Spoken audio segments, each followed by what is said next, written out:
Whoa, buddy. Put that thing back in its holster. We haven't gone anywhere. I don't understand. Check out the MichaelDukesShow.com for information on how to get access to the podcast.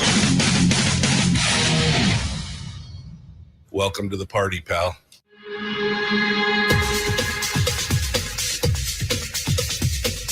The Michael Dukes Show. The greed and the entitlement is astounding to me. What more could you want from a low-budget radio program? This is a dumpster fire. That's just BS. It is time to get a new perspective. We know just what you need, and we've got just the cure. Open wide and prepare for a steaming hot cup of freedom. I just don't fathom it. The Michael Dukes Show, streaming live across the world. Live around the world on the internet at MichaelDukesShow.com, where you'll find links to everything, including the audio-only stream, the podcasts, the websites, the social media sites where we simulcast the show, and more.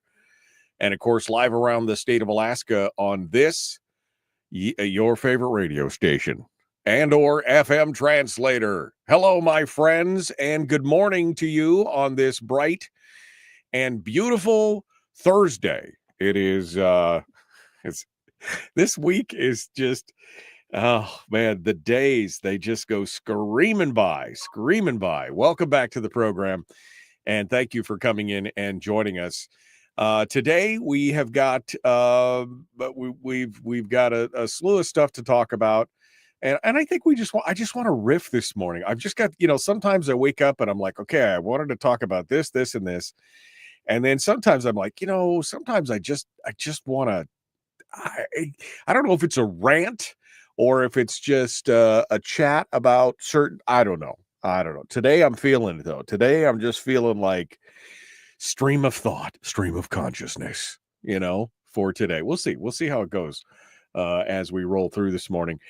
We've got some discussions on more on the legislative session, a late breaking piece about the potential for rolling blackouts in the peninsula, especially the lower peninsula areas served by Homer Electric Association. We've got to talk about that, Iron Dog stuff. The governor's position on the whole Denali-McKinley thing, which I haven't really seen. I mean, we haven't taken a poll or anything here. There have been some polls, which have got some interesting results. We'll talk about that. What else? More discussion there. Soldotna is now pushing for a new $500,000 ordinance back in December, which they're now starting to break money off for in investigating school bonds for new schools in the KPB. What else? Maybe some good news.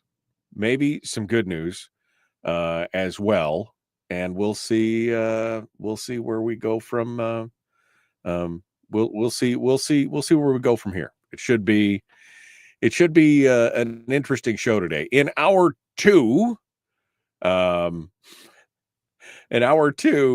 we will be hopefully talking, fingers crossed, because I sent him an email and he responded, but I missed the response email mid-afternoon yesterday. I got slammed, and I didn't get a chance to respond until early this morning. So hopefully we're going to be talking with David Boyle here in hour two about what's going on, because we keep hearing these things with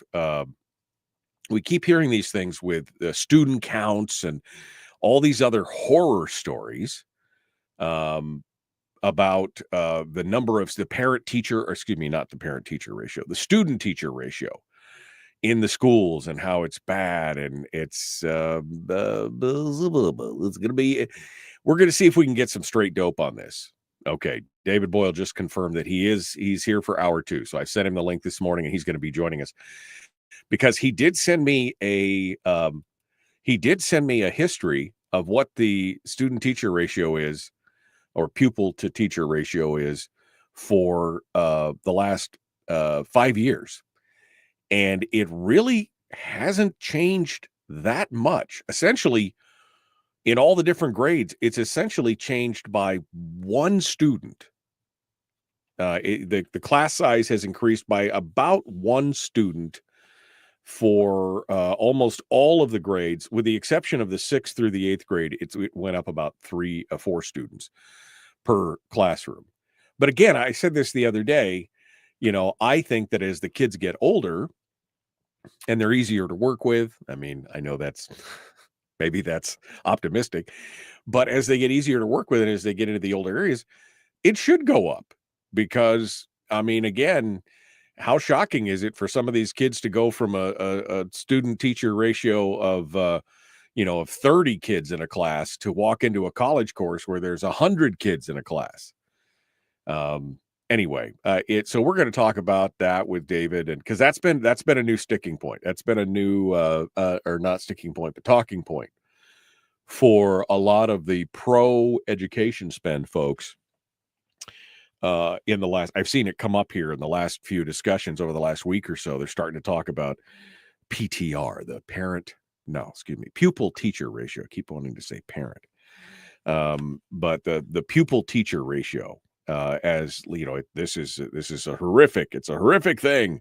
We've got to, but is it really as bad as we're hearing? Now, those are averages. So I'm sure there's probably some class out there that's got a lot more than what I just described. But we'll talk about all that with David in hour two, since he is up on that, and good to keep us in. Sometimes you got to specialize, right? I can't keep track of everything. That's why we got to bring some of these experts on to talk about it, or people who are in the know, so to speak, as well.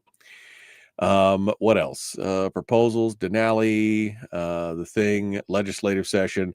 Okay, so I think that brings us up to where we were at the end of yesterday's show, because we didn't quite get through everything during yesterday's show. We kind of ran out of time yesterday, so we'll get into that. We'll get into that here in just a bit. Did you see all the pictures of the people in New Orleans? Do you see the snowball fight on Bourbon Street in New Orleans? I don't know what's going on down there, but man, the weather, no snow in Anchorage, very little snow across a big chunk of the state. I mean, I've got plenty of snow here. You guys can come and have some if you'd like. But in Florida and New Orleans, they received a bunch of snow, and it's so funny to watch people who really have never seen it in their whole life, and it was put a smile on my face to see the snowball fight down on Bourbon Street, because that's something crazy. But this weather these last couple of years has been so crazy. I mean, is it global warming or is it global cooling, or is it just change? Is it just change? It must be just change as well. All right. Well, I guess we'll dive into this discussion about the potential for rolling blackouts. And Barbara in the chat room just mentioned that GVEA in Fairbanks, up in the interior, Golden Valley Electric Association, also issued a statement about rolling blackouts. So it seems to be kind of a coordinated thing of what's going on.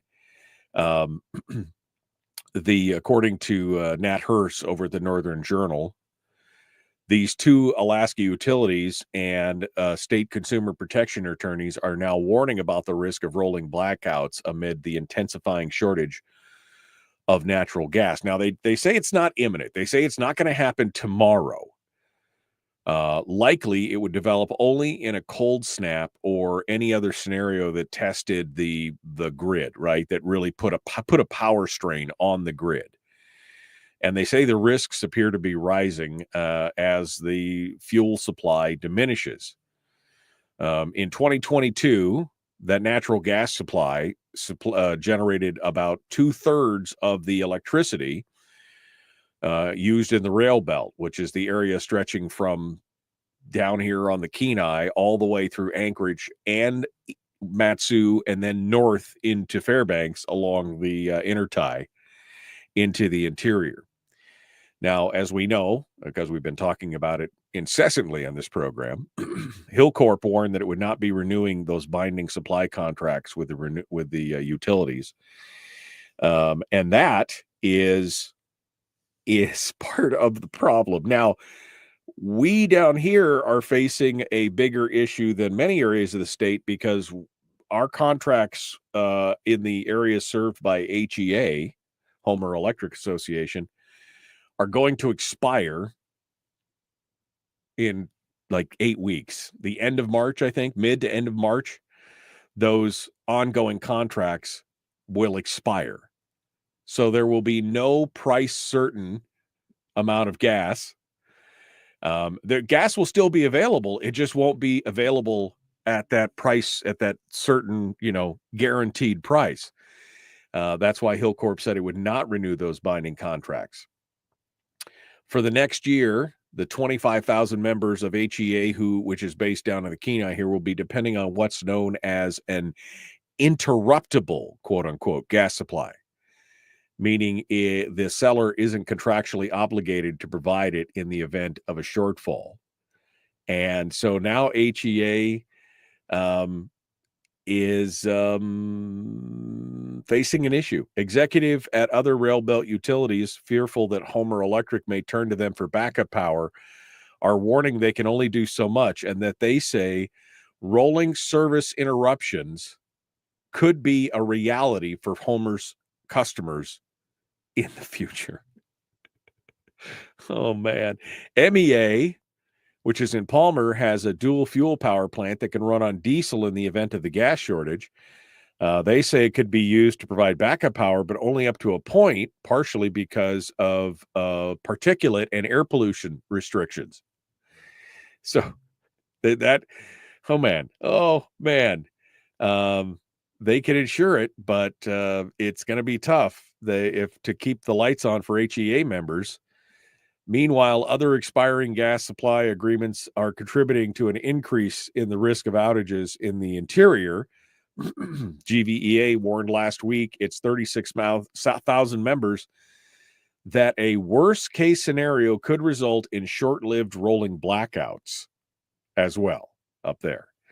I mean, this is not good, man. This is not good. You always wonder, a rolling blackouts down in California when they were doing it, over the time, and that's one thing. It's California, it's not 35 or 40 below like it can get up in the interior. I mean, it gets cold down here on the peninsula, but not like that, right? Oh, it's gonna be It's going to be crazy. So all this stuff is coming to fruition, and I wonder why. If I start to wonder about things like, why did it get critical just now, the day the session opened, right? Because the session, well, today's Thursday, so the session just opened 2 days ago, and this came out just yesterday. Now, we've been talking about the potential for this. We've been talking about the problems. We've been talking about the lack of urgency on the part of some of the players in this. And as I look at it and I realize that the timing is a little convenient, that all of a sudden, now we're going to talk about rolling blackouts on day 2 of the session.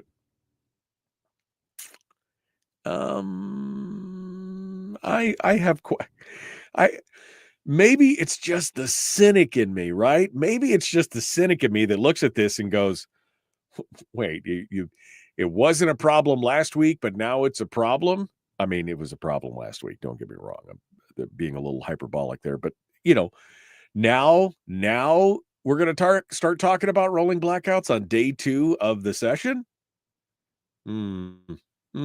Okay.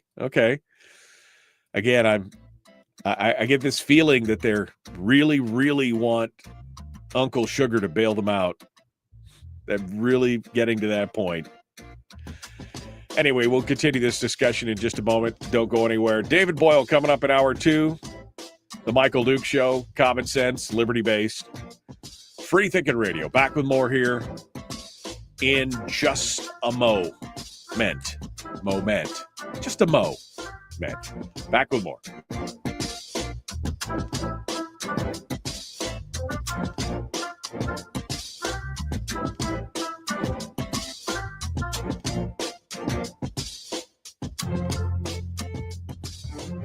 If you missed the show, you can listen to it on your time with Dukes On Demand. Oh, and it's free. Like America used to be. Streaming live every weekday morning on Facebook Live and MichaelDukesShow.com.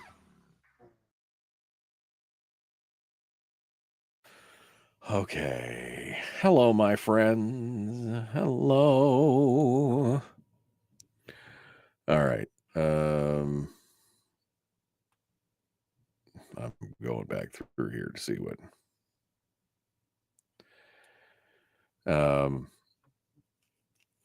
At least for GVEA, says Rob, it's less about the gas shortage and more about losing power from the Bradley Lake Dam because of construction on the transmission line out of the dam. At least there's that. Yeah. Bill says, we're being played as usual. Brian says, it's a coinky-dink, I'm sure. Yeah. Yeah, I don't know. Let's see here. Donna says the KPBSD needs a policy in regards to PTR, pupil teacher ratio. Packing 30 plus students in the classroom is simply not okay. It's one of the reasons families choose to homeschool, PTR and horrible curriculum. But says Greg, they have all those Tesla batteries. Yeah, if MEA has to fire up those diesel generators, it's not cheap. Yeah. Anthony's up in the interior and he says, yeah, because when it's 45 below, I want my power to be unreliable. That's what I'm saying. Rolling blackouts in the middle of, winter. Is that what you really want? I mean, it's crazy. Pupil teacher ratio for homeschooling is just 1-to-1. I'm just saying. Yeah, no, I'm with you on that. Okay. 8.5 inches ahead of normal in Fairbanks. 8.3 inches. You're talking about for snowfall? Yeah. That's possible.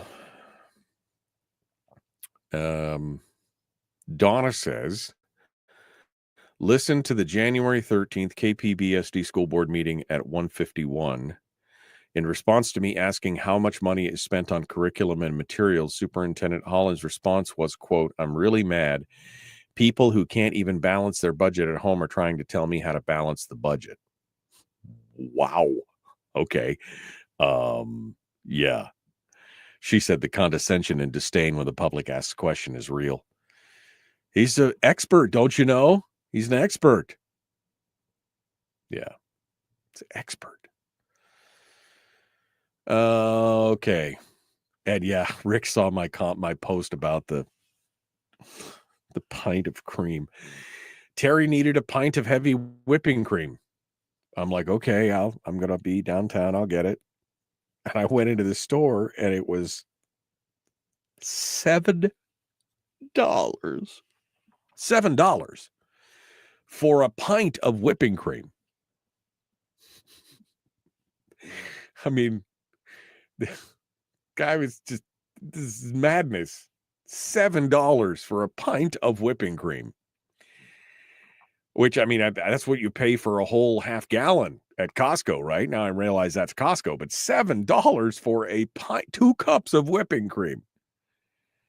Heavy cream. I was just like, you guys, somebody's got to do better. You know, somebody's got to do better. Because that, whew, yeah. If there's one thing that really surprised me about moving down here, it was the lack of and the price of groceries. That's the one thing that caught my attention. That really, and everybody I talked to is like, yeah, that's why we make a trip to Costco once every 5-6 weeks. And we, anytime somebody's going up north, we ask them if they can pick up something for, I mean, it's like, it becomes like a community thing. It's crazy. All right, let's get back to it. Here we go. The Michael Duke Show. Common sense, liberty-based, free thinking radio. Like, share, subscribe, ring the bell. Let's do it. Here we go.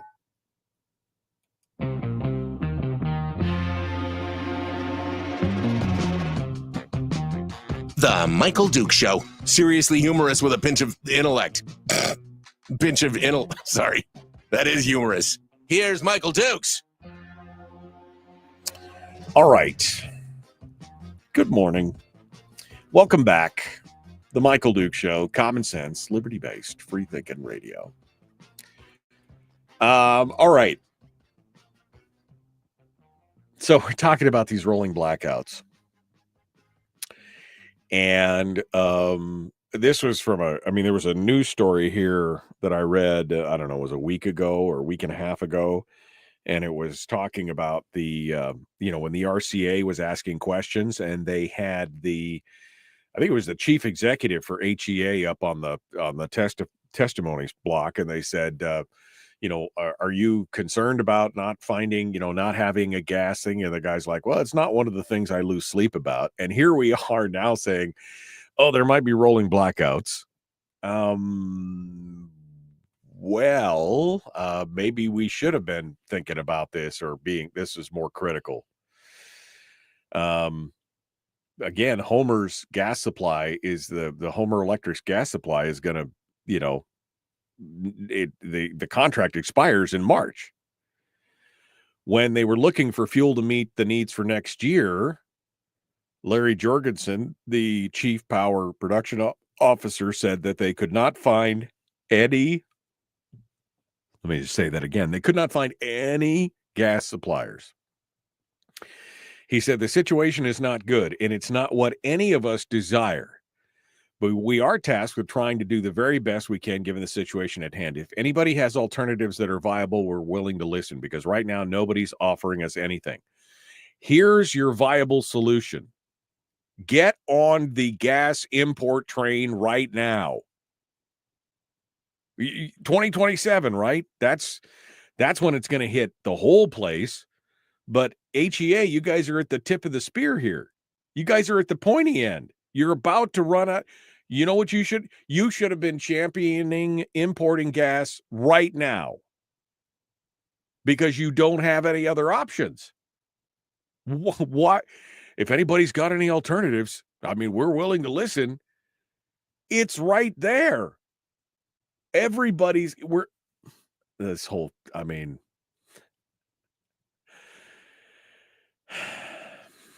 Jorgensen said Homer Electric has been working aggressively to reduce its natural gas demand by installing more efficient equipment at its power plants and by developing a solar farm. But it takes time. None of this stuff can be done overnight. Again, we were talking about this in late 2023. It's now 2025.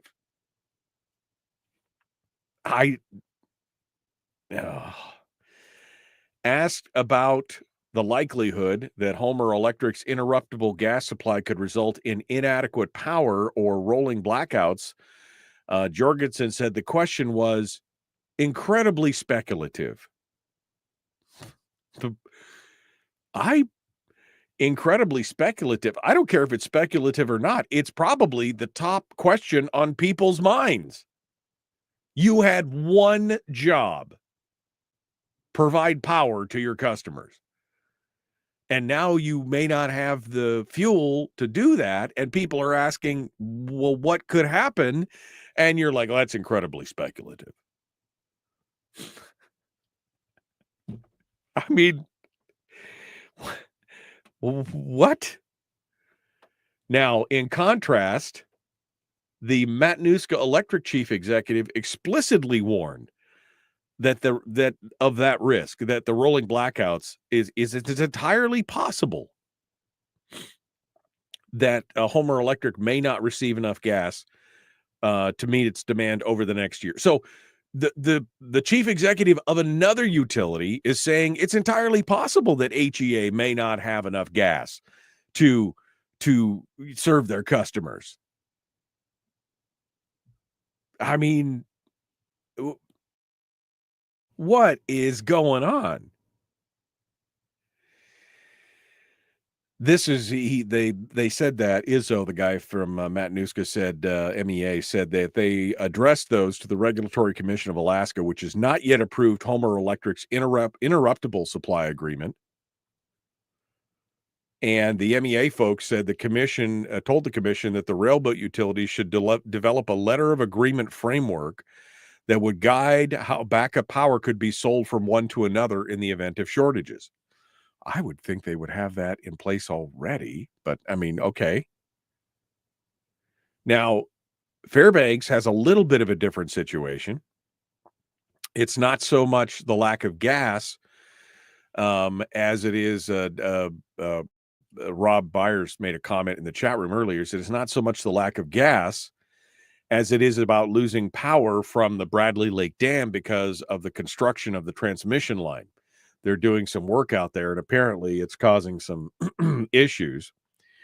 The GVEA owns an array of power plants that use non-gas fuels, coal, diesel, and naphtha. They also rely on cheaper gas-fired power generated on its behalf and purchased from Chugach Electric, which uses the hydroelectric power that we were just talking about then transmitted it all the way to Fairbanks. But Golden Valley's contract for the gas that's fueled Chugach Electric's generators expires this week. And they said there's no real opportunity to secure more. He said any gas we secure would just take away from the Anchorage Bull. Making matters worse, again, is that problem with the Bradley Lake Hydro is the interruption of transmission lines from Bradley Lake. Between the lost access to that electricity along with the gas-fired power, GVA is less likely to have a fallback. It's the worst-case scenario. I mean, what? Again, we know what we have been talking about this since mid to late 2023. And everybody's walking around like, oh, well, now we need to. And everybody is so concerned about Alaskan gas. And again, yesterday, Barbara said something at the end of the show in the chat room that I didn't get a response from. She said, it's not just emotion, because I said, everybody's making this emotional decision. Well, then what is it? If it's not an emotion of being tied to Alaska, oh, we've got to have Alaska gas. We'll put everything off until we can find a way to make it work for. You should be planning for the worst and hoping for the best. That's what you should be doing. You know that importing gas is viable, and according to the latest numbers that we saw, because we haven't seen the second report, it is the most economical at this point. And now you've got utilities who are running out of power or the ability to produce power. And now you're like, oh, by the way, we might have rolling blackouts in a place that will kill you if you don't have power. Again, we're not California. You know, we're not LA where you can deal with a 4 or 5 hour rolling blackout in your communities every other day or something like that. I mean, I don't know about you, but if you have an older house in Fairbanks and you lose power and your place slowly gets colder, you know how long it takes to bring that place back up to temperature after you've let it get down into the. I remember one time we had a power outage problem, and our house we'd already had a problem with our furnace that year, and our furnace was keeping the house at about 62 degrees, and then the power went out for 4 or 5 hours, and the house dropped down to like 43 degrees. And you know how long it took once the power was restored? You know how long it took to get that thing back up to 60, 65 degrees at 40 below? And now you're going to have rolling blackouts. They're going to just keep coming and going and coming and going. And all of this could have been, I'm getting pissed now. What is going on? We have a solution. It's not the best solution. It's not what I would want, but you're talking about people's lives. You're talking about a utility that's supposedly managed by the state. They have a monopoly. You have no other choice. They've known this problem was coming because Hillcorp announced in 2022 that they weren't going to be able to supply a certain steady supply of gas. Then and here we are, 2022. And now we're 3 years later and they're like, well, maybe we should do something. Yeah, maybe. Oh my God. Maybe you should do something. I mean, I didn't realize that Fairbanks was so close on theirs, that their contract with MEA just ran out.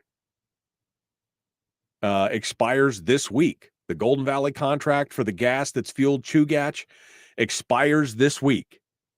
So they were buying the gas. Chugach was burning it, passing the power up to Fairbanks. Now theirs expires, and Homer's expires in March. And the guy was like, no, I'm not losing any sleep over that. Really? Because if I was him, that would be my number one priority, was making sure that I had enough gas to keep my customers going. Why have we not, again, even if it's a short-term solution?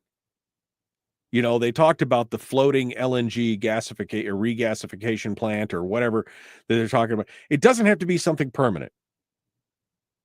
Because it's going to take, even if you got the money from God today and you're like, yes, build a gas line, it's still going to take you 8 years to get the gas line down here. You realize that, right? Why are you not standing up the rest of the stuff right now? You know what the answer is. And then we see that commentary yesterday from the, oh shoot, I just closed it. We see that commentary yesterday from the legislative session from the minority, and Mia Costello's comment that the caucus was opposed to the likely need to import natural gas, at least for the short term. We'll do everything we can to prevent that. What is your answer? I mean, I love these people. Don't get me wrong. I mean, I'm a fan of much of what they do. But what is your solution? Like I said, if a boatload of money dropped from space into your lap today and it was 60 or 70 billion dollars and they're like, yes, build this pipeline. Here's a gift. Go. it's still going to be 8 years, probably on the early side of 8 at the earliest, to get something like that built. What do you, and again, the shortage is supposed to start, well, right now, but they're saying 2027 Hillcorp, even if you gave it a couple extra years, that's 6 years after the shortage starts. What are you going to do in the mean? Why are we dragging our feet on this? You know, and again, who's going to suffer? All the ratepayers, all the people who have to suffer rolling blackouts, all the people who have to deal with, it is a rant today, folks. That's what it is. It's a rant. Why are we waiting? I would love to have Alaskan gas in homes. I would love to have Alaska gas to Tidewater so that we could export it. I would love to have all that stuff. Why are we waiting now while we're waiting for all the things to line up perfectly so that we can get what? So we can say, well, we didn't import any gas. I mean, we may be paying 2 or 3 times what we were paying for electricity before, but now we're at least we didn't burn anybody's evil gas from outside. Is that where we're at? Okay. All right. I gotta go. I'm about to lose my stuff here in just a second. That just I look at this and I'm thinking rolling blackouts, everything else, the cost is already so super high. Now we just don't even know. Fairbanks isn't, and now down. All right, we gotta go. The Michael Duke Show. Common sense, liberty-based, free thinking radio. Back with more right after this.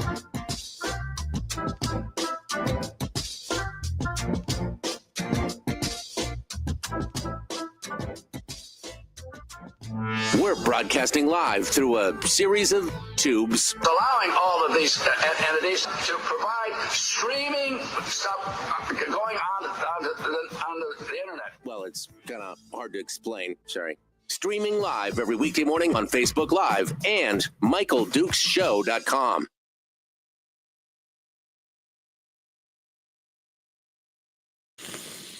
Oh, I'm mad now. Now I'm mad. I'm a little agitated. Yeah. I'm a little agitated.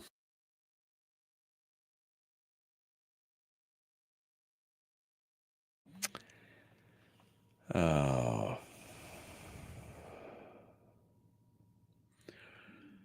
There's no such thing as more efficient equipment when it comes to power generation that relies on petroleum or natural gas. No matter what you do, the entropy of cost alongside the laws of thermodynamics means you're always operating at a negative. Simply put, you're always going to spend more for less until you look at nuclear generation or upgrade the infrastructure. Is anyone ever going to put the blame on the Susitna River Coalition and a Walker for shutting down Susitna-Watana? It's a problem. I agree. It's a big part of the problem.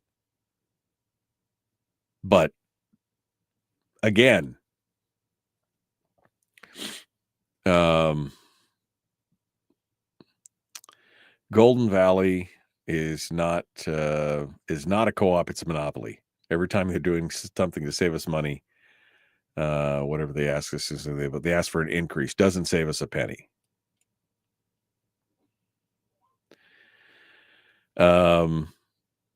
Well, Lisa and Gary, or Lisa or Gary, said, well, GVA Dish did a price hike and looking at another in the third quarter. Yeah. I mean, I just, yeah, I don't even know what's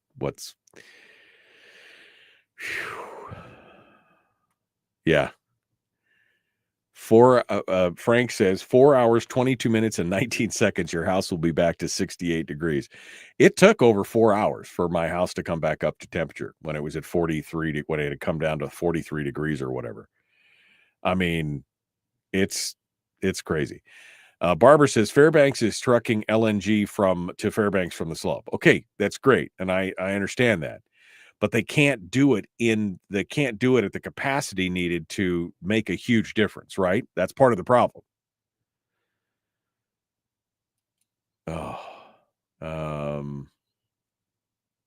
Another quote from a fiscal conservative. Why do I keep voting these people in?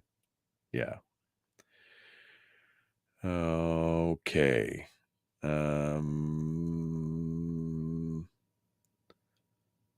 our $8 pint of mood juice to rolling blackouts, they want us gone. Bill says they want to drive us out. The writing is on the wall. Yeah. Good morning. Good morning, my love.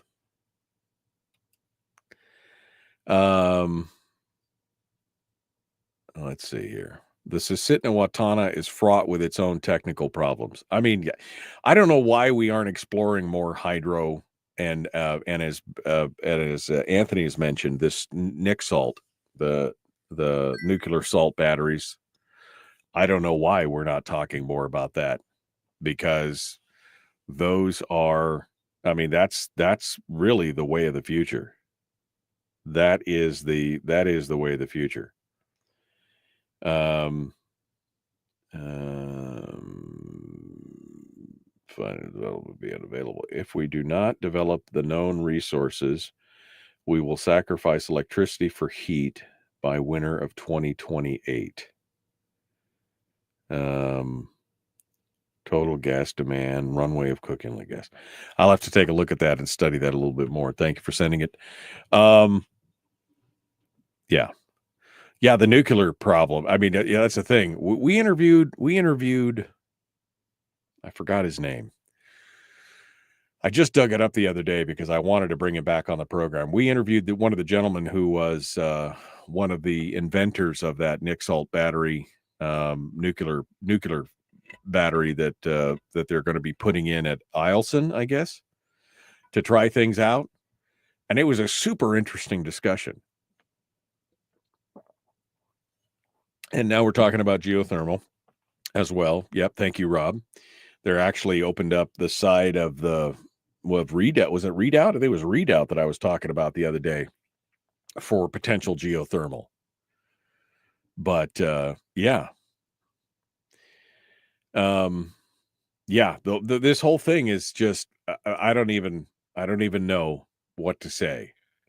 When you see the problem coming and you know it's coming and you don't have a sense of urgency, and then all of a sudden it's like, oh, by the way, rolling blackouts are coming.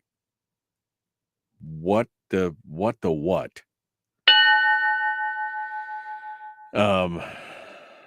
Harold says, because the market, I don't know what Harold is talking about, whether he's talking about nuclear or something else, but because the market doesn't want them, pretty simple.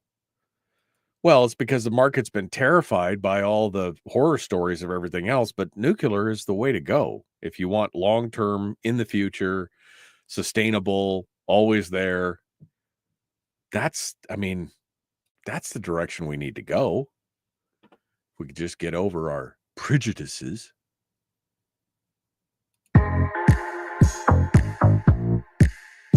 The Michael Duke Show. Not your daddy. Wait, sorry. Not your daddy? Ooh, not your daddy's talk radio. Huh. Whew. I was scared for a second. Thought we were going down. Here's Michael Dukes and the show.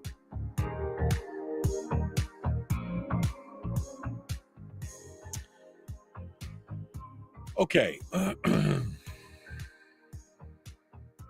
Welcome back to the program. We're continuing on. Oh man, I'm trying not to get upset about this. Trying not to do it. Let's get into let's talk about that energy, by the way. There was a very short little blurb on the legislative priorities when they were talking about all the different legislative priorities going on in the first day of the session here as they get started. This article in the ADN that we were talking about yesterday. They mentioned the executive orders from President Trump, which was intended to open up resource development and expand resource development in Alaska. They mentioned that Kathy Giesel said that we're not a colony to be pillaged, which I thought that was really a weird comment, because nowhere in there did I see the president be like, we're just going to take over your land and take. I mean, it was, I didn't see that in things. So it was kind of a weird comment from her. And I don't know if she was just kind of feeding red meat to her new base on the left or what, but that just seemed like kind of a weird comment. But then it goes on to say, and literally there's only, it was like 2 short paragraphs.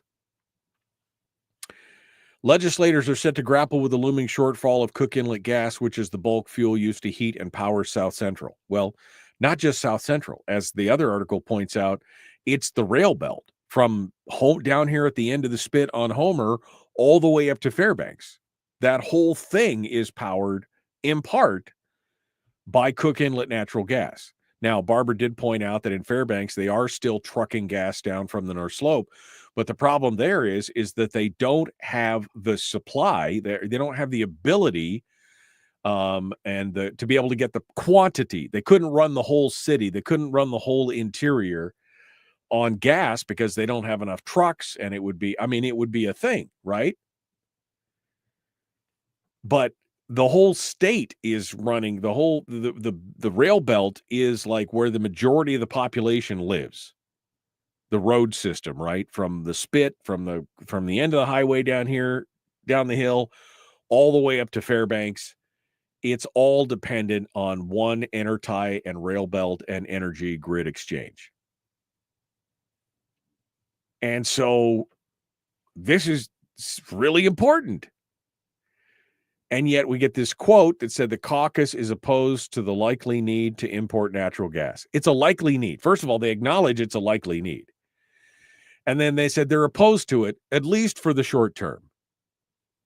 Well, how much longer can we wait? How much longer can we, even if Trump decided it's an issue of national security that we have Alaska gas to market or whatever. Let's just hypothetically say that. Again, 8, unless they want to throw all the FERC and regulatory stuff and everything else goes out the window and they're just like, drill, baby, build it. But even then, how long I'm not a construction guy, but I mean, it's still going to take probably 3 or 4 years to construct a pipeline all the way from the North Slope down to Tidewater.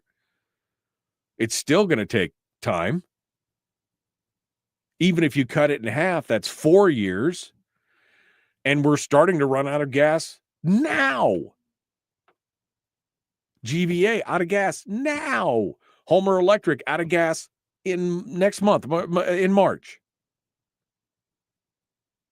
And so we have to wait 4 years. 4 years of, much higher prices and rolling blackouts and everything else. I mean, there's no real talk about what's going on. And again, why are we looking to the legislature to fix this? We already know what the answers are. We already know that in the short term, we should be importing gas. And again, if you want to build a gas pipeline, if you want to I am all for that, as long as the economics work out and everything's good. And we, the people, are not paying for it directly by some kind of state subsidy, then I'm all for it. But in the meanwhile, we have to do something. And the easiest, the low-hanging fruit is right there. Right there. Import the gas for the short term. Just go ahead. It's right. We can do it. And yes, the cost will go up, but just slightly. It's not like a doubling or tripling that I know some people are worried about a doubling or tripling of. No, I mean, I think the increase on the price was 10 to 15%.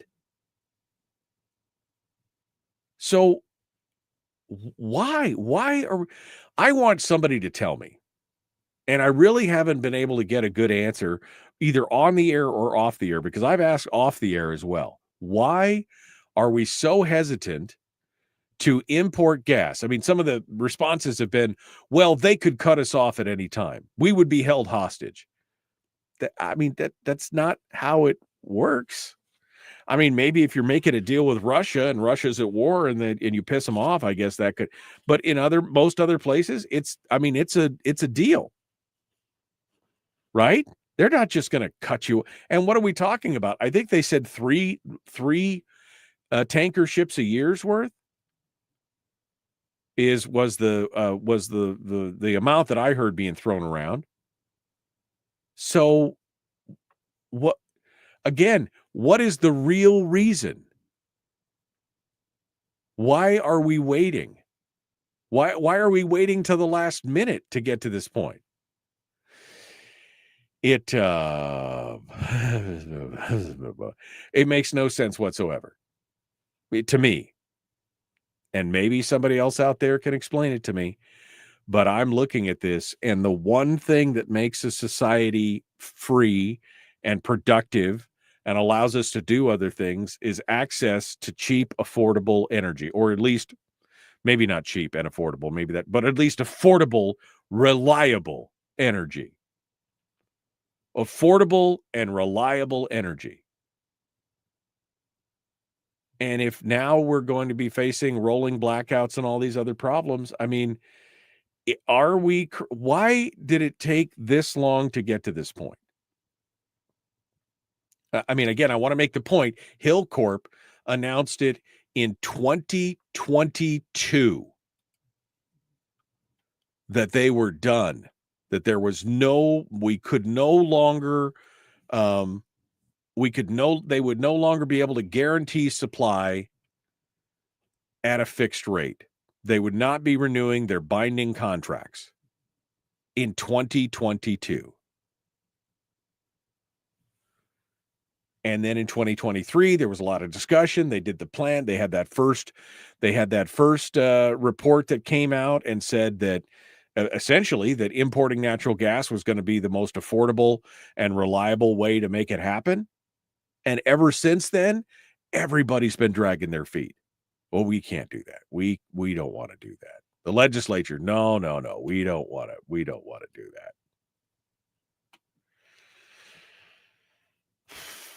Okay. I got to get off this topic. Interesting poll. There was a poll over at KTUU that was asking about the McKinley versus Denali thing. 71% still call it Denali. The question was not whether or not you wanted it to change, but what do you call Alaska's tallest peak? 71% said they call it Denali. 29% said they call it Mount McKinley. Do you care? Really? Do you care one way or the other? I'm asking that.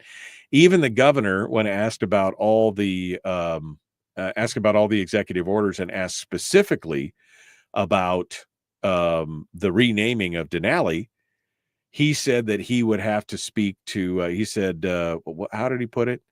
He said, I'm sorry, I'm looking for the actual quote here. He said he wanted to have a conversation with Trump about what the mountain means to Alaskans and to Americans, and what the mountain means in terms of its name Denali to our native folks. That's what he said. Most of the congressional delegation has basically come out and said, keep it Denali. I don't know. What do you think? Does it matter? Does it really? I mean, I don't particularly. Denali's fine with me. McKinley was fine with me. It's still Denali National Park, regardless of what's going on. But I mean, I don't know. I just thought this was interesting that this is the question that's on everybody's mind. Should we rename the mountain? How about we get some gas in here so that we don't have rolling blackouts? Call the mountain whatever you want. Big Smoke. I don't know. Out of time. Back with hour 2, dead ahead.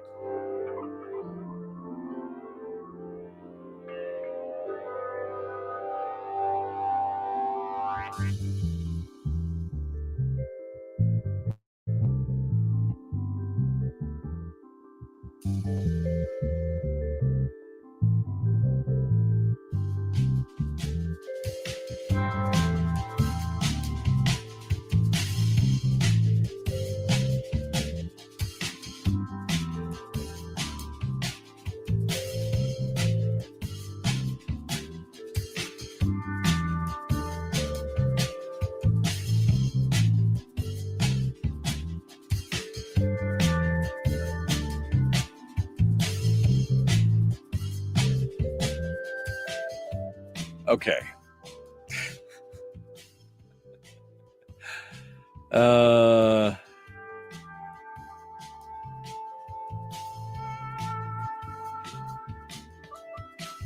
Yeah, LNG. This is Anthony. Now, Anthony's, for those of you who don't know, Anthony works in the heating business. So he's got some familiarity with this. He says LNG gas per running BTU hour at its current cost in Fairbanks is a negligible difference compared to, I think, heating oil is what he's talking about. And when you factor in unreliable supply versus demand, chaotic pricing, and the cost or retrofitting of a heating system, it's a potential bad gamble if you're in the interior and not sitting next to a pipe. LNG isn't in a spot to prop up or offset heating demands in the interior, period. That's true. Because I looked at retrofitting. I looked at the cost of retrofitting a furnace to burn natural gas versus oil. And I was like, what if I had it both ways? What if I had two different? It's not cheap. I think the cheapest price I found was something like $6,000 or $7,000 to retrofit the boiler. I mean, it's crazy. Micronuclear is 15 years away, says Kevin. Maybe, but it'll be always 15 years away if we don't get started on it at some point.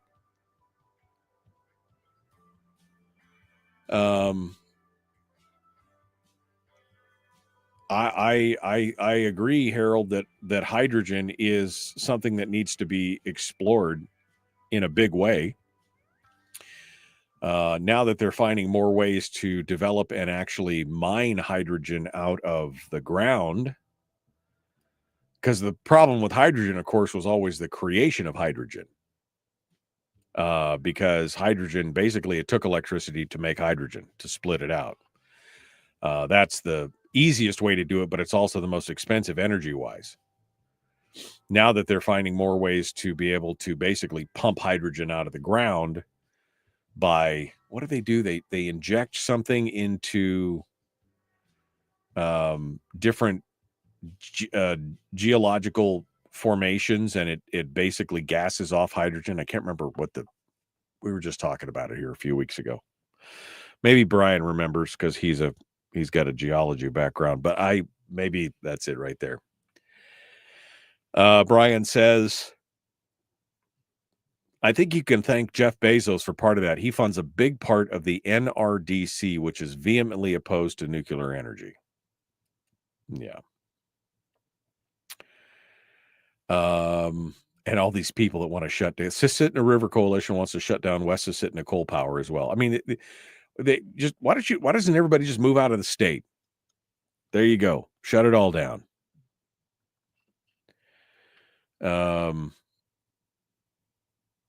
Hypothetically, if LNG demand goes up significantly somehow, the price of it will go up as the lack of sustainable infrastructure will require more and more money to accommodate shipping.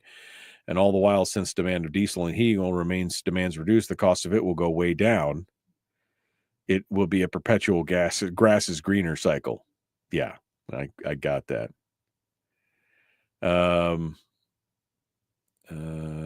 Going here.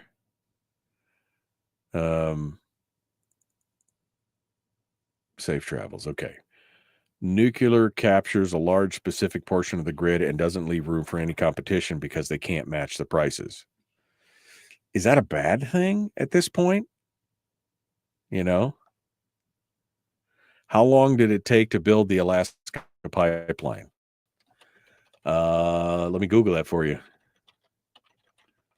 Let me see. I think it was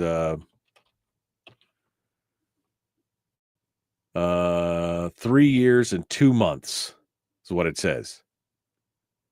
3 years and 2 months. $8 billion in 1977.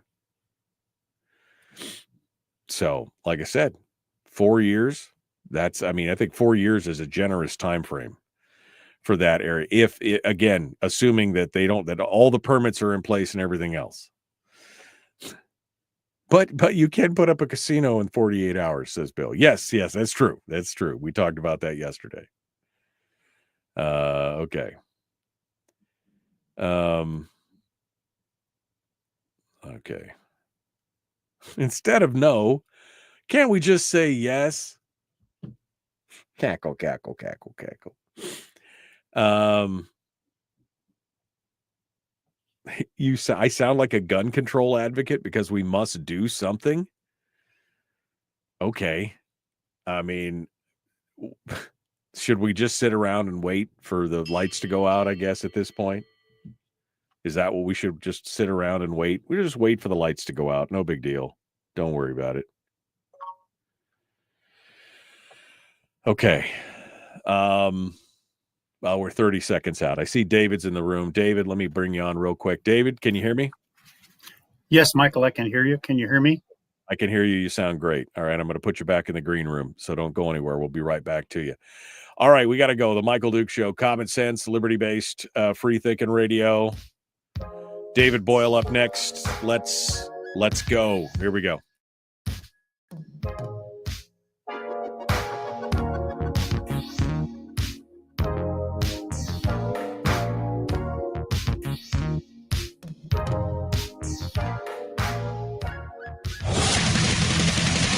Whoa, buddy. Put that thing back in its holster. We haven't gone anywhere. I don't understand. Check out the MichaelDukesShow.com for information on how to get access to the podcast. Welcome to the party, pal.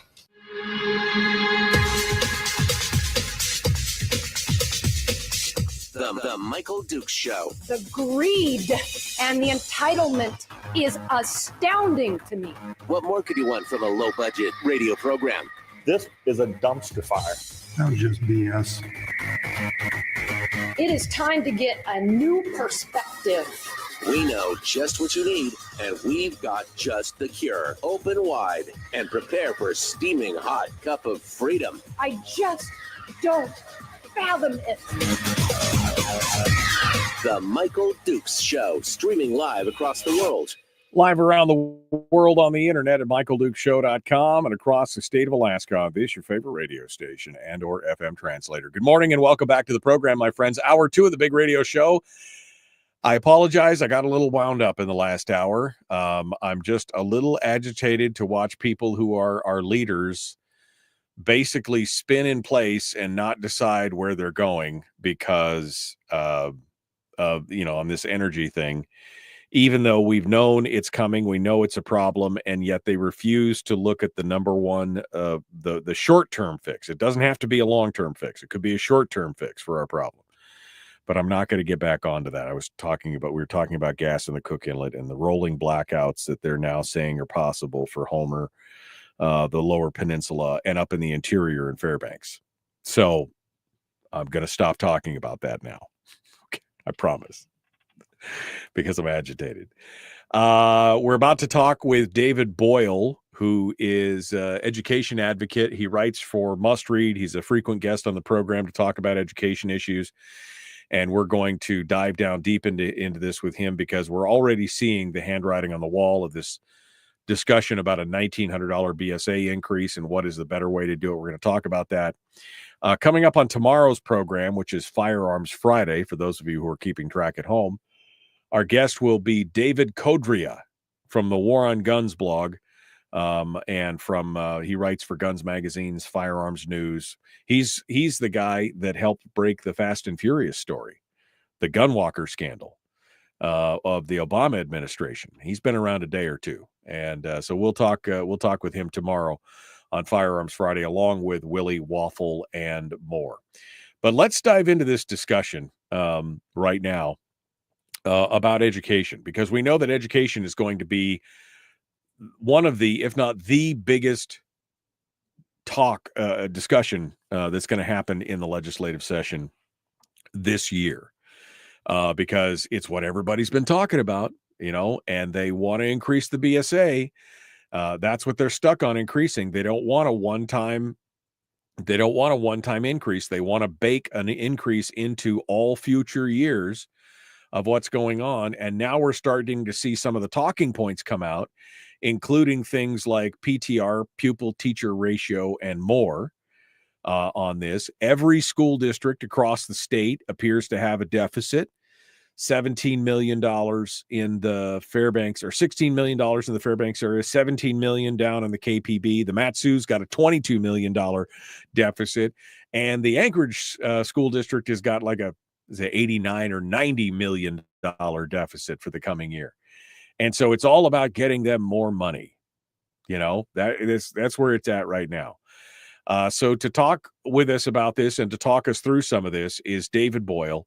Again, a friend of the show and education advocate, and he joins us right now to talk about it. Good morning, sir. How are you doing? Good morning, Michael. I'm doing great. Let's hurry up while the power's still on. Yeah, really. I mean, power could go off at any moment, so we're gonna do our thing here. It's madness. Why do you stir me up, David? Don't do that. That'll be the thing. All right, David. So you could see in these early days of the session, we're already starting to talk about some of the talking points. We're already seeing some of the battle lines being drawn over this issue on education. We saw yesterday in that discussion the quote from Bill Wielkowski when he was when they were talking about the education funding, and they said, "Oh no, we don't need any policy changes. We don't need any accountability measures. What we have is the lack of funding, and we need to address that first and foremost, alone and apart from any kind of accountability measures." We've seen Loki Tobin talk about increasing the BSA by, over 500, almost $600 million a year in perpetuity. And I mean, a minimum starting point is what they talked about in this article is $200 million a year moving forward. And of course, we're already facing deficits and everything else. And of course, one of the new bludgeoning tools that they're using is the student-teacher ratio, the number of students in a classroom versus the teachers. And they're saying it's out of control. It's out of control. They're stuffing kids into every classroom. Yet we're closing schools because some schools are at 50% capacity. And so, I mean, I have a lot of questions about this. So let's get started on it, David. Dealer's choice. Do you want to start off with the PTR, or where do you want to start off? You guide me here. Yeah, we'll start off with the pupil-teacher ratio. But first of all, I did listen to the Senate majority, I guess it was yesterday, Senator Wielkowski saying we basically don't want funding to follow policy, which that's almost laughable. By the way, the Senate Minority Caucus, led by Senator Schauer, said just the opposite. We have to fix policy before we just throw money at the problem. So you have two diametrically opposed positions on this. I've looked at the let's call it student-teacher ratio. I've looked in the Anchorage School District, which I have data on. I was unable to find any data both on the Fairbanks and the Kenai school districts. The data I found in the Anchorage School District is in an audited report called the Annual Comprehensive Financial Report, ACFR. Folks, should be able to get that from your local school district to see what they're spending their money on and how much actually unallocated reserves they have. In the Anchorage School District, they actually provided in an appendix at the end the student-teacher ratio, and they provided for a 10-year period. So I don't want to confuse the audience with too many numbers, but we have to talk about some of them. So I'll look at the third grade, which is rather important to see what the student-teacher ratio is. In 2016, that school year 2016, the ratio was 25-1. In this school year, it's 26-1, an increase of 1. So, we had Senator Bert Stedman speaking at the Senate Majority Caucus the other day as well, and he said the student population or classroom, student-to-teacher ratio classroom is exploding, even though we have fewer students. So it just doesn't make sense unless you fire a lot of teachers, I guess. But I question the validity of his statement regarding the explosion of student-teacher ratio. The other grade I looked at, just as an example, I looked at grade 10. And if you look at grade 10 in 2016 school year, the ratio was 30.5 students to 1 teacher.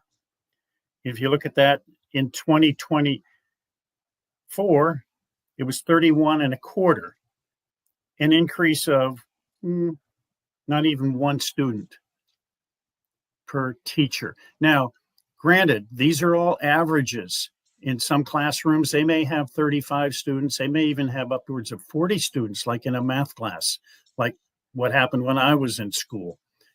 And in some of the other schools or classes, you may only have 12 students. But, we're comparing apples to apples here. We're looking at the student teacher ratio over a 10-year period on the graph that you show right there. This is out of the audited ACFR report for the Anchorage School District. And as you can see, on the average, it's minimal increase. I mean, you look, kindergarten goes in 2019 goes from 22, and let's see, 22 to 23 students in the current school year, one student. So you got to say, well, what's going on here? We have fewer students in the school district. Do we have fewer teachers? And the answer to that is yes, we do have fewer teachers. So maybe the classroom sizes have increased. The other thing is you can't look at the total number of teachers in a school district. You have to look at the number of teachers in the classroom. That's a very difficult data point to find. You have a lot of teachers doing administrative work. And for example, in the Anchorage School District a few years ago, when they started their IT division, it was being led by teachers. The whole thing was just teachers and a few, let's say, IT grunts doing the work. They've changed that now. I don't know where they put those teachers, probably an administrative overhead. So this is fake news. Let's just call it what it is. It's fake news. But this is what you're going to hear in the Senate and probably in the House somewhat. But I would recommend the people listening that are in Fairbanks and the Kenai do an open records request to your local school district and ask them for the data that you see here, grades kindergarten through 12, and ask them, for example, over a 5-year period, that ought to be adequate. They'll probably try to charge you some money, but they should have that data readily available and at hand. And when you look at this, and for folks who are on the radio and can't see the chart, I mean, the biggest increase is in the high school grades, in the middle school grades, where it jumps from 27 students to one teacher in the 2019-2020 school year to 31 and a quarter students to one teacher 5 years later. So, I mean, that's an increase of 4 students. I mean, it is significant, I guess, in that regards. But isn't that the time that it's supposed to be starting to jump up? I mean, like I've said earlier in the program, I mean, when you go to a college course, I've attended college classes where there's 70, 80 people in a room. And so shouldn't you slowly, as the children age and as they become more mature and as they're easier to manage, shouldn't you be increasing the classroom sizes? Shouldn't that be kind of an automatic thing to begin with?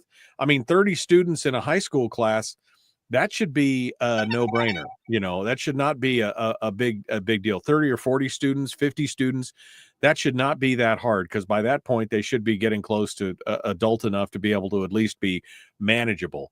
But this is going to be one of the big talking points, right, David? This is where they're going to hit on this hard and basically say, well, we already heard stories of 37 students in a grade school class, and that may be the exception, but not the rule or the average, right? Right. Yes, that's probably an outlier data point, and you're exactly right. When you get to what used to be junior high when I was a kid at 7th grade, your class sizes get larger. Definitely in a class like math and English language arts. I don't believe I ever had a class from junior high through high school that was smaller than 30 students. The average was probably closer to 35 students. And I think I did fairly well, and I think most of my fellow students did well as well, the same, rather. And that graph you just showed, or chart you just showed, you're right. When you get to about 7th grade, it jumps from 27 to 31 students. 31 students, if they behave themselves. And that, Michael, that's one of the keys. we have some serious problems, and I think a lot of teachers are leaving the classroom because of this. We have a lot of problems with students that are not behaving inappropriately and are rather disruptive. And unfortunately, it appears as if, and I don't know what the reason is, that the school districts just don't want to handle these children that are actually interfering with the civil rights of the other students to learn. And that's a huge problem today. Right.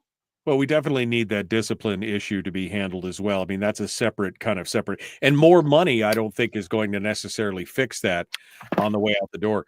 Harold is asking in the chat room, why are we worrying about this? You know, we're worrying about this. We're talking about this because this is the new talking point. I've started seeing this early last week where several politicians have mentioned the student to teacher ratio as another reason why they need more money, because they couldn't possibly teach if there were 30 students in the class. It's just too disruptive, et cetera, et cetera.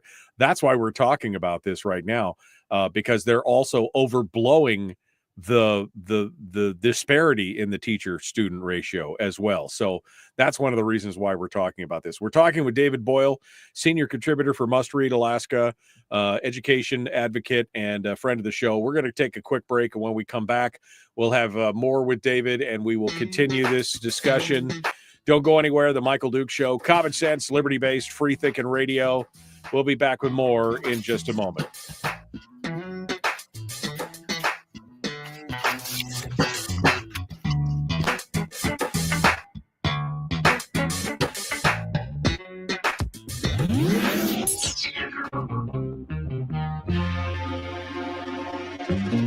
Listened to by more staffers in Juneau than any other show, because their bosses told them to. And after what they just heard, oh man, they're going to be pissed. You're a bad, bad man. The Michael Duke Show.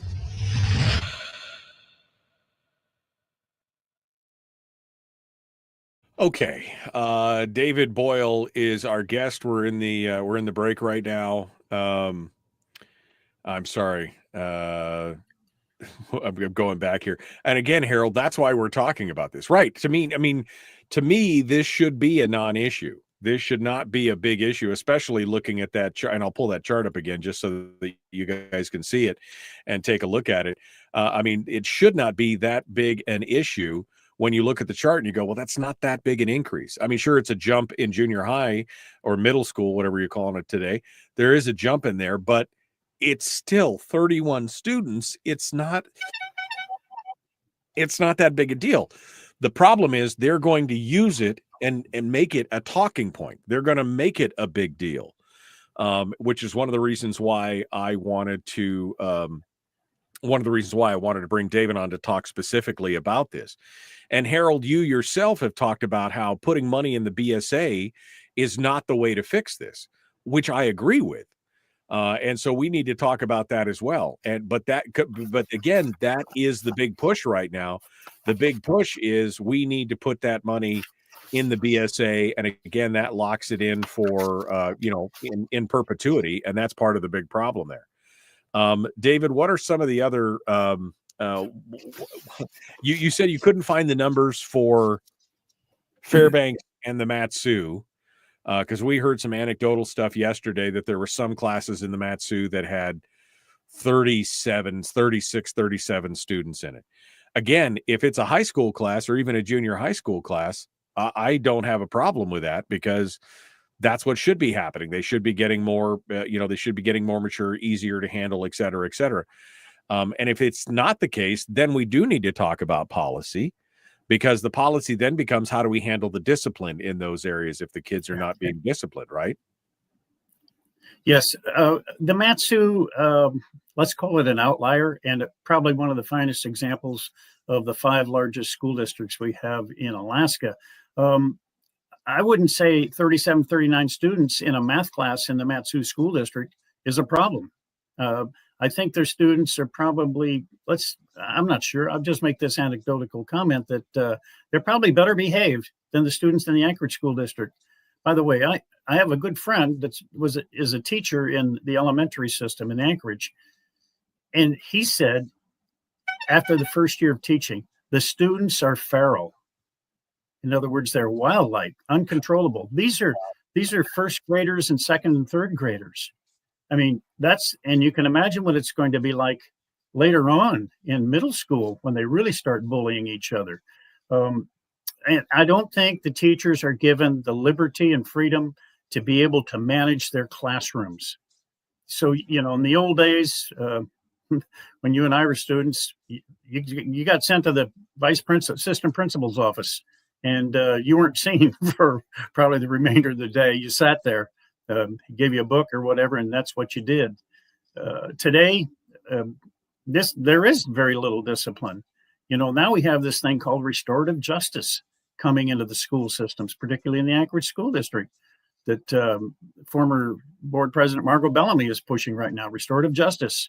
In other words, we can't punish the kids that are in low income and minority groups as much as we punish those that are in other groups, because we're going to get payback, let's say. So on the student-teacher ratio, the Anchorage Teachers Union, the AEA, they have a new contract going in position their contract expires at the end of this school year. And they're going to solve the student-teacher ratio because they put it in their contract. This is very interesting because, as you know, we're losing students. Therefore, they're probably going to lose union members. Well, they should lose union members when the student count goes down. It's 10%. All right, hold on. I want to continue this part of the conversation to talk about this. Now that it's being put into the contract, that raises a whole nother set of questions for me. So we're going to continue. David Boyle is our guest. The Michael Duke Show. Please like and share. Please subscribe. Ring the bell. But sharing is important. Sharing is caring. If you share it, more people get involved, and that's what we need to do right now. So sharing is caring. So please, wherever you're watching, go ahead and share it. Here we go, the Michael Duke Show.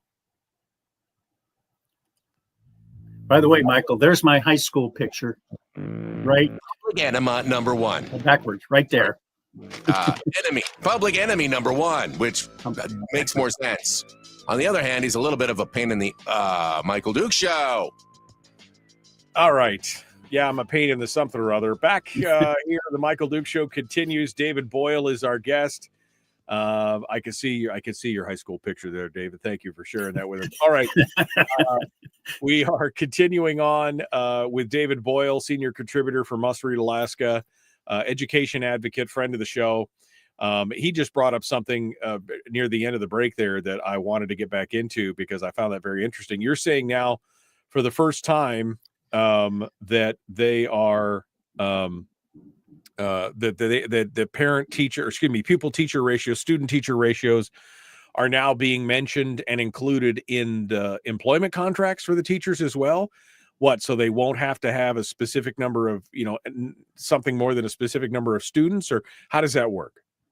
Yes, the Anchorage Teachers Union, the AEA, they're going in position, has a paragraph in the new contract. By the way, they want a 15% increase across the board for 1 year in salaries.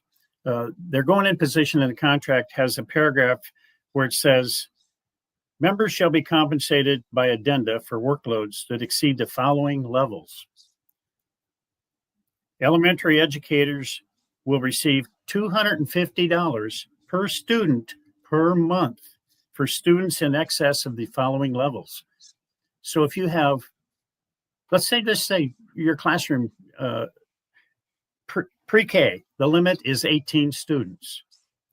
Kindergarten, their limit is 20 students. Grades 1 through 3, the limit is 22 students. And grades 4 through 5, they limit the classroom size to 25 students. So let's just say you're a kindergarten teacher, and the contract that's approved says you can only have 20 students in the class, or that kindergarten teacher gets paid $250 a month for each student ahead of the greater than the number of 20. So let's just say you got 22 students. You're going to get $500 a month extra during the school year. Right. This is how they're going to control the student-teacher ratio, and therefore keep the number of their members or even increase the number of their union members. What's the number in the contract for middle school, junior high? What's the baseline that they said on that for the before they start getting paid the extra money in the contract? What's the baseline for middle school you just read? Oh, middle. Well, grades 4 through 5 is 25 students. Hold on a minute. Because I'm just going to say that's already over. That's all, some of these the averages are already over what they're putting as a minimum in the contract. Yes, so you broke the code.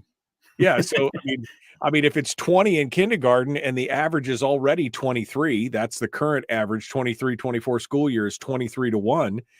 That means they're already going to be making an extra, 8-10 grand a year.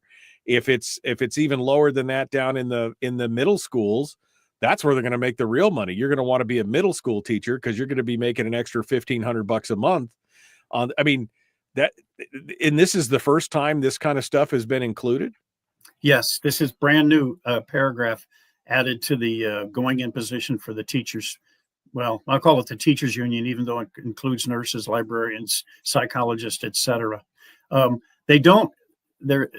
Their going in position only stops at grades 4 through 5, but there are a whole bunch of other extras in there for all the special ed people, general education, physical education, fine arts, life skills. I mean, it goes on and on. I will send you the entire contract after we're done here. Yeah, no, I mean, that's going to be interesting. And the fact that they're going in, and when you say going in position, this is the starting position from the union's perspective. The fact is that they're coming in and they want a 15% salary increase in 1 year. I mean, this is a 3-year contract. Is that what they go through here? Is 3-year contracts? No, Michael, it's a 1-year contract. Oh, it's only a 1-year contract. Okay. Yes. So 1-year contract, 15% increase. They're already facing a budget deficit of in Anchorage is what, 89 million? Is that what it is? 107 million. It went up 107 million. Yes. So they're already facing a shortfall of $107 million, and they want a 15% increase in their salaries, which accounts for probably 85% of the overall budget is personnel costs. And so we're going to see a huge, I mean, this is crazy, David. I mean, this stuff is just absolutely crazy. Now, the idea that somehow what they need is an increase to the BSA. A lot of conservatives are saying, look, we're willing to talk about an increase, but not as much as many of those who are championing it want. What is there an increase? Do you think that there should be an increase to the BSA? And what and if so, then what do you think is a reasonable amount versus the amounts that we're seeing come out from people like Loki Tobin, et cetera? Well, I like the funding increased outside of the BSA because I don't like to see it put in concrete or perpetuity. Once you put it in the foundation formula, you're not going to get it out of that formula because you're going to, it's not going to happen. Now, last year, they put $680 per student increase outside the BSA. And, 2 years ago, the Anchorage School District said, we only need an increase in the BSA of $100. And now they say they want, Loki Tobin gives them the idea that we need an increase of over $1,900 in the BSA, which is well over $500 million in the general fund for the state. So, there go your PFD folks, pretty much all of it, or a lot of it, let's say. But let me give you an idea, and the problem with the teachers union is I don't have anything against unions, especially non-governmental unions. I think we need them. But when you come to government unions like the teachers union, there's no distinguishing between a very good classroom effective teacher versus a mediocre teacher. Let's say I'm the mediocre teacher and in 3rd grade, and I've been there longer than you have, and you're the 4th grade teacher, and you've only been there 5 years and I've been there 20 years. So I'm getting paid a lot more than you are, even though you're head and shoulders above me in performance. And I don't really care because, I care about the kids, but I'm not concerned whether we have some that can't learn or not. And I'm really good at teaching math or English language arts. So I pass my kids on to you down the hallway into fourth grade. You have to make up for my shortcomings in being an effective teacher. And that's the problem with a union contract where they're all the same. The only difference is how long they've been employed and what extra educational opportunities they've accumulated, like a master's degree or a doctorate degree. Right. Well, and that's been the danger that we've talked about in doing this through the BSA. I've said it, and many other people have said it, that putting money into the BSA is not the answer for a couple reasons. One, it's in perpetuity and it will probably never be revisited for the first reason. There's no accountability when the money goes into the BSA. And we know that a lot of that money is being utilized and sucked up for overhead, facilities costs, and other things. There's no mandate that money actually make it into the classroom, although that's how it's sold to us. It's sold to us as, oh, don't you love the children? Don't you want the kids to have books and pencils and coloring pens and everything else? But we know that in many districts, only 40, 45, not even half the money is actually making it down into the classroom. And so to me, that is not the way to fix any kind of educational problem. If you were king for a day, David, and you've been studying this for a long time, what would be the solution to the education woes that we're facing today? I mean, between the performance woes, because we're 48th, 49th, I think we went up to like 46th on one of the math or reading or whatever. But I mean, we're down in the bottom. We spend more than almost any other state in the country. What would be the solution here? Is it just money? Is it a combination of accountability and money? Does it need to go into a BSA or one-time funding? Does it need to be a special funding mechanism? What are your thoughts on it? Well, what we're doing today is we're rewarding bad behavior, and we're incentivizing that behavior by throwing more money at it. For example, Title I schools get more money than a regular neighborhood school. Neighborhood schools get a lot more money than a charter school. Charter schools get a lot more money than a correspondence or homeschool student. So, the charter schools are doing great. Let's reward them and let's grow them. Let's look at it as like a business, and you have a lot of franchises throughout the country. You're going to take the franchises that are, let's say, losing money, you're going to close them. The franchises that are doing great, you're going to replicate them. And you're going to grow the ones that you have as well. And that's what we need to do with charter schools. There was a bill a few years ago, I think it was Governor Dunleavy's bill, to increase the number of charter schools by allowing the State Board of Education to authorize or begin charter schools, to get them out from the monopolistic control of the school districts, like the Anchorage School District. That's one of the things. They should also allow maybe boroughs and munis to be able to charter or authorize new charter schools as well. There are waiting lists in Anchorage, like the Polaris, which is not a charter school, it's an alternative school. There's a waiting list of over 900 students for that school. Aquarian Charter School has well over 200 students on their wait list. It's like, if you're a business, you're going to stay open longer, or you're going to increase the size, you're going to add more salespeople, et cetera, to take care of the customers that are waiting outside the door. And until everybody, including the legislature, sees the parents and the students as the customers, nothing will ever change. And again, I think it goes back to not only that, it's the accountability, right? We need the accountability of educators. And you're right. If charter schools are doing, and there's been some speculation that was a fluke, that it really didn't, charter schools aren't really that much further ahead, et cetera, et cetera. But if you settle that issue, why wouldn't we take the ideas of things that are working, like some of the things in charter schools, and move them over to more brick and mortar mainstream schools? Why wouldn't we do that?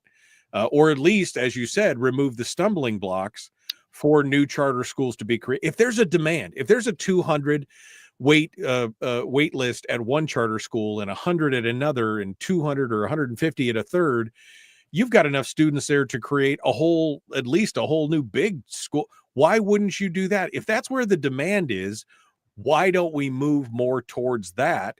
Versus if brick and mortar is no longer popular, and we're seeing that. We saw the decrease in enrollment in brick and mortar tier one schools. Why wouldn't we be embracing this other thing and be flexible? Is it because of the power and control? Is it because the unions don't have the grip on that? Is that where this is all coming out? There's a lot of things going on here. Charter schools are, so let's say, relatively new over the last 20 years, I believe. And people don't want to change. They like the current establishment of the neighborhood schools. Now, I listen to a lot of the parents complaining about the closing in the Anchorage of the 7 schools they put on the list. And it just amazed me. Hardly any of the parents knew how poorly the students in that school were performing on the Alaska STAR test. And so it's a lack of information. But they were saying, oh, it's the center of the neighborhood. I went to school there. My 2 kids go to school there. We just love the school. It was an emotional vent. It had nothing to do with rational thought. And I understand that. But, my 3 kids were in 5 school districts, and they didn't have a chance to get attached to any schools. And it gave them more flexibility in their lives as well. So they had to adapt and learn. But I don't know how you break it up here. The teachers union and some of the other unions in the school districts, like the Teamsters union, they have an iron grip on this K-12 education through the legislators that they support. I mean, right. we even pay to fly students down there. We pay to fly teachers down there with tax dollars or, state funding dollars. And they stay there and they lobby the legislators. It's a complete circle. It is. It's a never-ending cycle. We're going to continue here. David Boyle is our guest. The Michael Dukes Show continues. Brian says, the government hates competition. It's not just the union. It's the culture of government. And I can see that. It's an impetus. It's a habit. We can't even conceive. Many people can't even conceive that there might be another way other than what the government has laid out for us. And that's why we need to be fighting for things like charter schools and correspondence programs and things like that even more. We'll be back with more. David Boyle is our guest, The Michael Dukes Show, Common Sense Radio.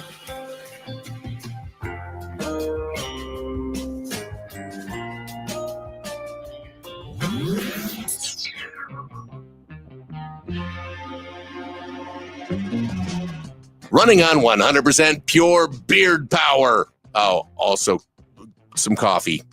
We dip our beard in coffee. Nice beard. The Michael Dukes Show.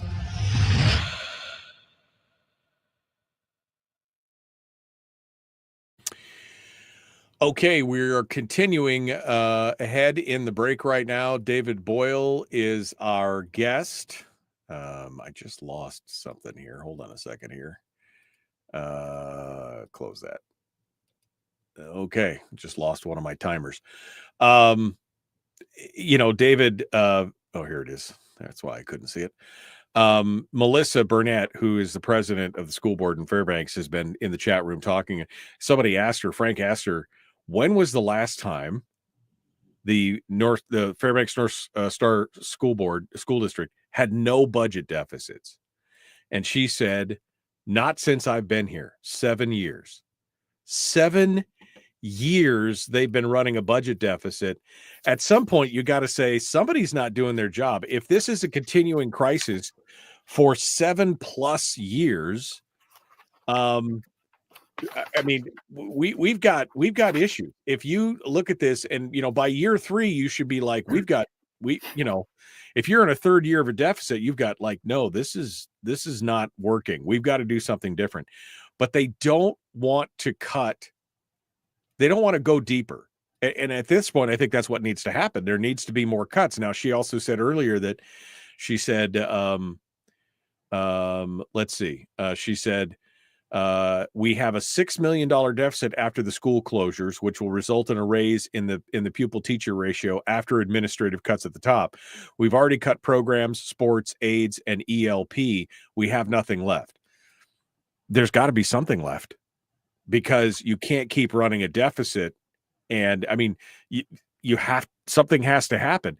If you hit year 5 and you've been running a deficit for 5 years, something needs to happen. There's got to be a change, because otherwise it's just never ending. The call for more money is never ending.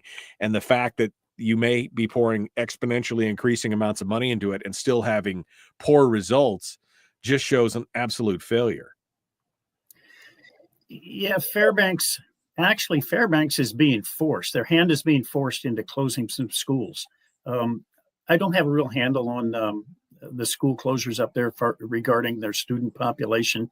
But what I can tell you is all the school districts, as of about 2 years ago through state law, have to provide a listing of their unrestricted fund balances. And I looked at those, and Fairbanks is in trouble. Fairbanks reports that their unrestricted fund balance is $31,779,000 in negative.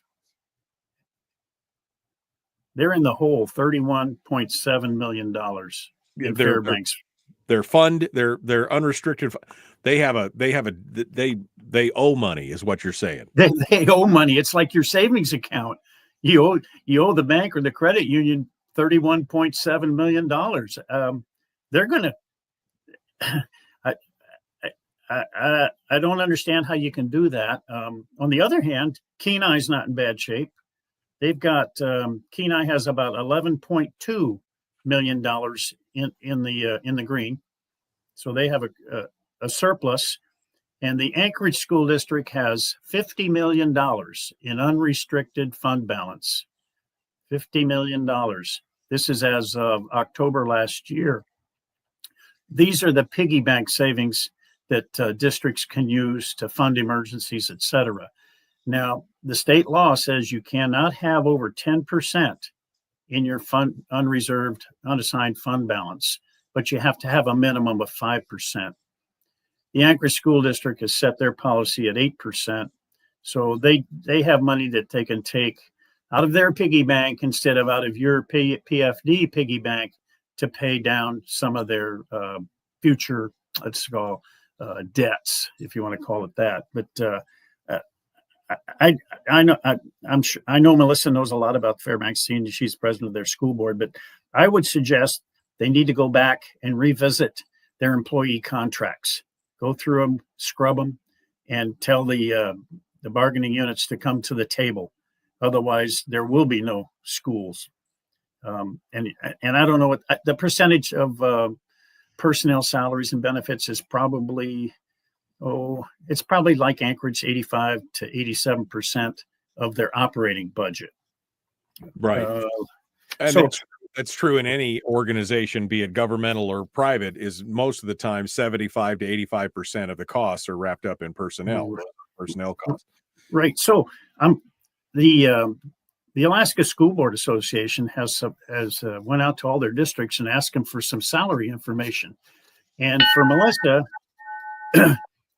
the average salary and benefits in Fairbanks is over $114,000 a school year. Right. That's a significant cost for sure. 15 seconds here, David. Let's jump back into this and continue on. The Michael Duke Show. Again, like and share. If you haven't done either, now's the time to do it. Let's get back to it. Common sense, liberty-based, free-thinking radio. David Boyle, our guest. Here we go.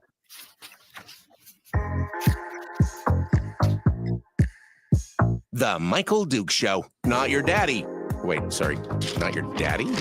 Ooh, not your daddy's talk radio. Huh. Whew, I was scared for a second.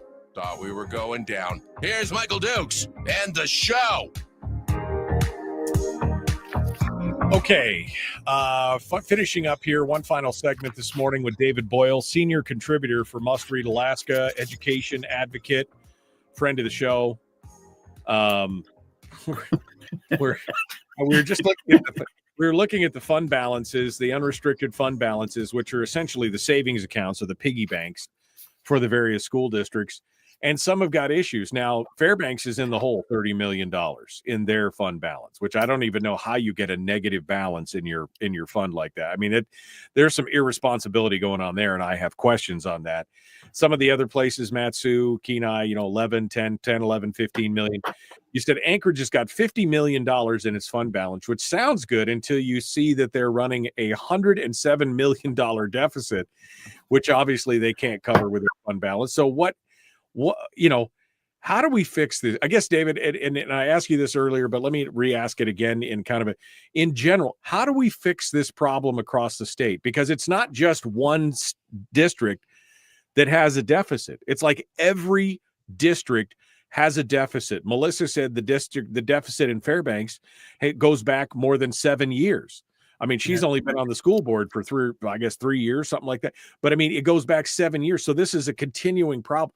So what is in your mind, as you've been watching this as an outside player all these years, what in your mind is the solution to fixing, it gets two parts, both the financial issue and the achievement issue? I guess you answered the achievement issue earlier when you said they should be giving more props to charter schools and things that work, things that have a measurable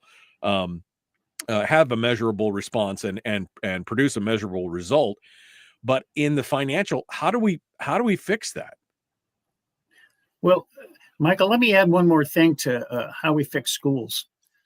Another important factor in I've always said there are 3 factors in a good education, and that includes a good curriculum, an effective classroom teacher, and an informed participating parent.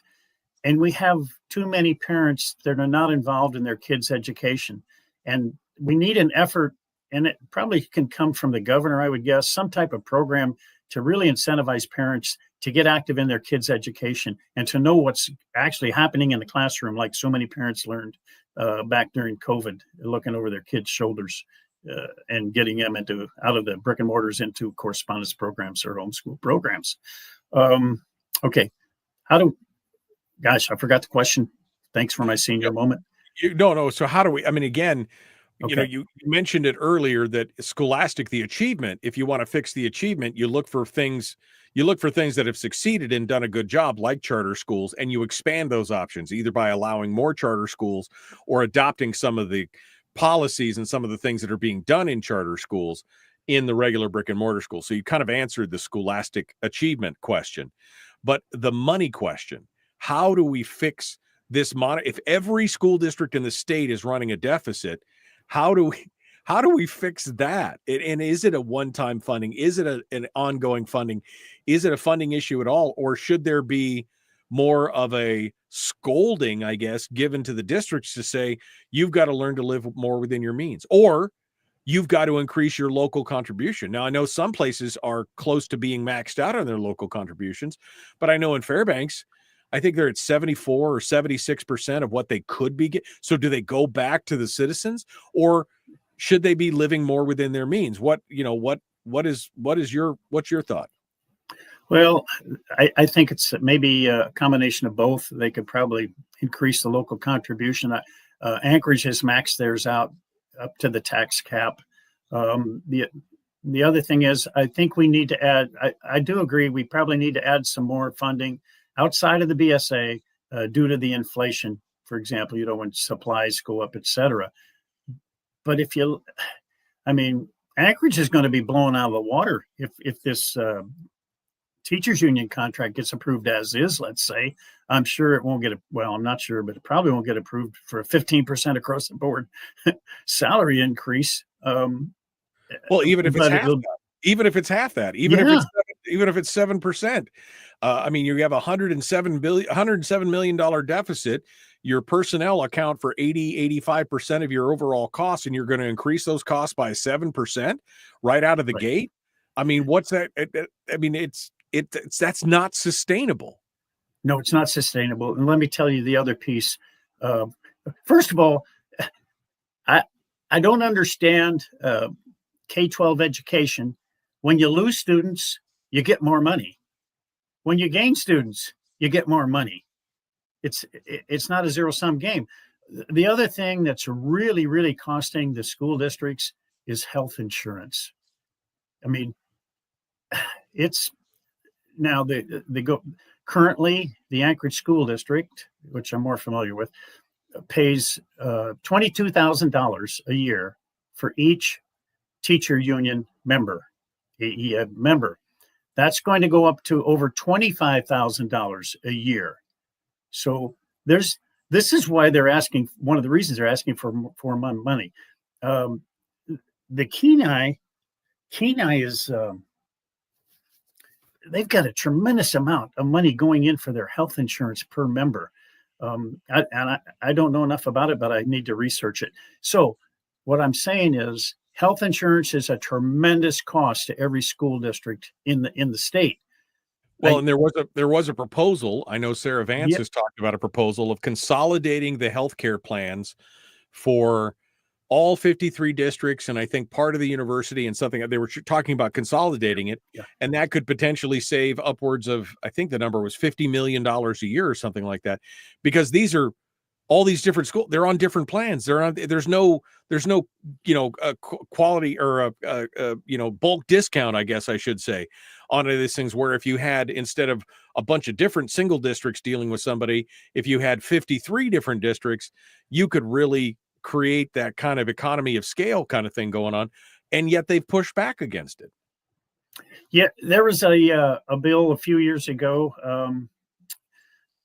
I think it was Senator Dunleavy, but I'm not positive, to put all the teachers, all the school district employees onto the Alaska Cares state health insurance plan. That would save millions and millions of money, because I have to do a little research, but in the past, I remember for a member to be, it was like $14,000 to $15,000 a year to be on that plan, the state's health insurance plan for the state employees, versus $18,000 back at that same time for an employee to be on the teachers union health insurance plan. So right there was a savings of about $4,000 per union member, millions of dollars. That bill, I think it was, that bill, it was interesting. Of the 5 large school districts, only the Anchorage School District opposed that bill. And that's because all their money, health insurance money, the teachers union, goes into the Public Education Health Trust, which is managed by the union. Thank you. The teachers union in Alaska. Yeah. Public Employees Health Trust. So it becomes more about money and control and power than it does about actually educating the students, which is part of the problem. We're going to get into this more as the session goes on. We're out of time for today, but we're going to get into this more as the session goes on. And David, I really would love to see you kind of spread your wings a little bit more outside of Anchorage and get some more information on Fairbanks and the Kenai and everything else, because we need some more information on this. This is going to be the biggest issue that we're going to face, I think, as far as funding wise. I mean, if they get the $1,900 BSA, it's $500 million increase in perpetuity every year moving forward. So it's going to be a tough thing. All right. Well, David, thank you so much for coming on board. I appreciate you joining us. Hold the line for just a second. Folks, we're out of time. Tomorrow's Firearms Friday. David Codre is going to be with us. Tomorrow's also the final day that you can vote on the K-10. Do you want Charlie Kirk? That's coming up. Thanks, my friend. We'll see you later.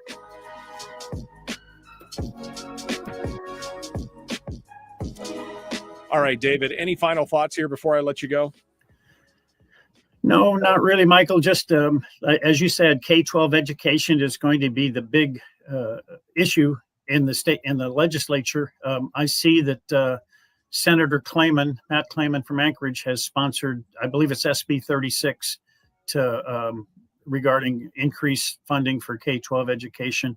I haven't read the entire bill. I just started looking at it. It was filed yesterday, or came across the floor yesterday, and it's in Senate Education, which is chaired by Senator Lukey Tobin.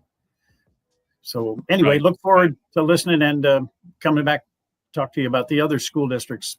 Yeah, no, I mean, if we can get the information and then have a side-by-side comparison, but like you said, sometimes it's hard to get. I mean, Kevin McCabe and Melissa are having a conversation in the chat room about how the DEED website says one thing on students, the other, the K, the North Star's website says something else.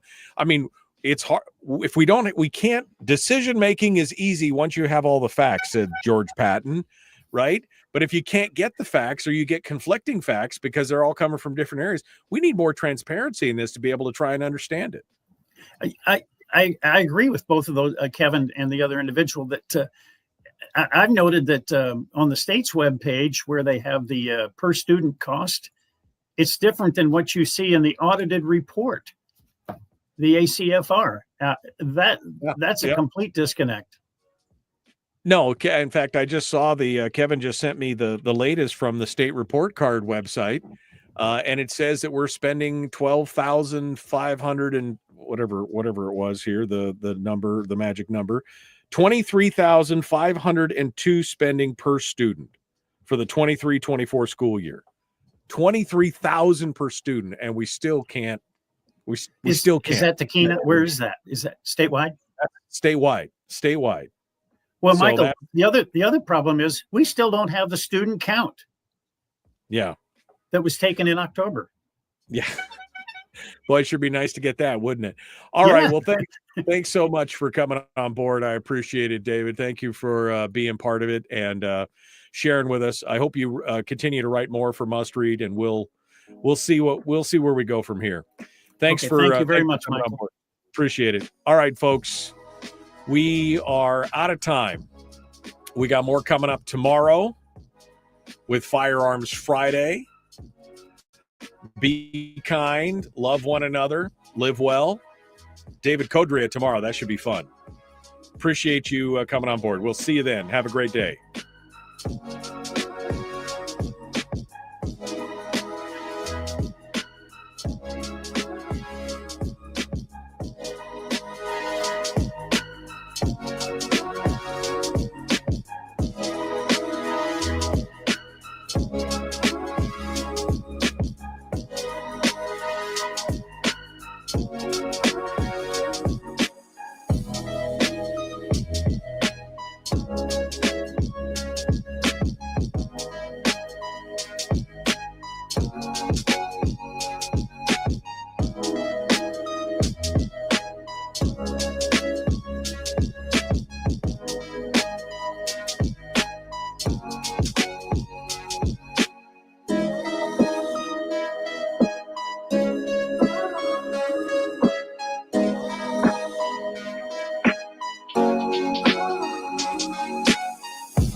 We've shed our terrestrial radio skin, and now we are slimy lizard internet people. It's the Michael Duke Show.